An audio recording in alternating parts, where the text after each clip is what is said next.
guys, welcome to our channel Literature Insight. இன்னைக்கு நம்ம பார்க்க போற summary ஷேக்ஸ்பியருடைய sonnet 12. When I do count the clock that tells the time. Shakespeare டோட்டலா 154 sonnets எழுதியிருக்காங்க. இதுல 1 to 126 sonnets fair youth address பண்ணியிருக்கோம். 127 to 152 dark lady sonnets, 153 and 154 Cubit sonnet. Fair youthக்கு address பண்ணியிருக்க 126 sonnetsல 1 to 17 sonnets procreation sonnetsனு சொல்லுவாங்க. ஏன்னா இதுல அவர் அந்த fair யூத்க்கு நீ சீக்கிரமா மேரேஜ் பண்ணி குழந்தை பெத்துக்கோ அப்படின்னு அட்வைஸ் பண்ற மாதிரி அமைஞ்சிருக்கும். இப்போ நம்ம பார்க்க போற 12th sonnet procreation sonnets கடியில வருது. ஸ்ட்ரக்சர் பாத்தீங்கன்னா 14 lines இருக்கு, 3 quatrains and 1 couplet, iambic pentameter, rhyme scheme AB AB CD CD EF EF GG. Now let's get into the summary of sonnet 12. இந்த சானட்ல ஷேக்ஸ்பியர் ஃபேர் யூத்க்கு நீ சீக்கிரமா கல்யாணம் பண்ணி குழந்தை பெத்துக்கோன்னு அட்வைஸ் பண்றாரு. என்னென்னலாம் சொல்லி அவருக்கு அட்வைஸ் கொடுக்கறாருன்னு பார்க்கலாம். நான் கிளாக்க பார்க்கும் போதெல்லாம் அது ஒரு நேரத்தை எனக்கு காட்டுது. யாருக்காகவும் நேரமும் காலமும் காத்திருக்கிறது இல்ல. வெளிச்சமா இருக்கிற அந்த பிரைட் டே நைட் டைம்ல இருளுக்குள்ள மூழ்கி போகுது. ஸோ நேரமும் காலமும் யாருக்காகவும் காத்திருக்காது, டைம் ஓடிட்டே இருக்கு அப்படிங்கிறது இதன் மூலமா எனக்கு தெரியுதுன்னு சொல்றாரு. அடுத்ததா வயலட் அப்படிங்கிற பூ பத்தி பேசுறாரு. அந்த பூ அழகா பூத்திருக்கு, பட் ஒரு பர்டிகுலர் டைம்க்கு அப்புறம் அது வாடி போயிடுது. ஒருவேளை பறிச்சிட்டாலோ இல்ல செடியிலேயே அப்படியே விட்டுட்டா கூட ஒரு டைம்க்கு அப்புறம் அது ஆட்டோமேட்டிக்கா வாடி போயிடும். அப்படிதான் மனித வாழ்க்கையும் இருக்கு.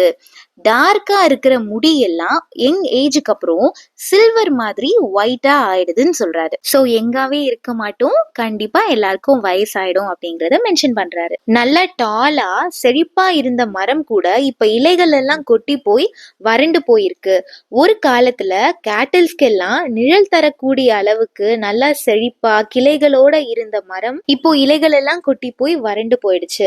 விவசாய நிலத்துல நெல்லோ கோதுமையோ நல்லா ஹார்வெஸ்ட் பண்ணதுக்கு அப்புறம் தேவையில்லாத அந்த வைக்கோல் எல்லாம் நல்லா டைட்டா பண்டில் கட்டி வைப்பாங்க.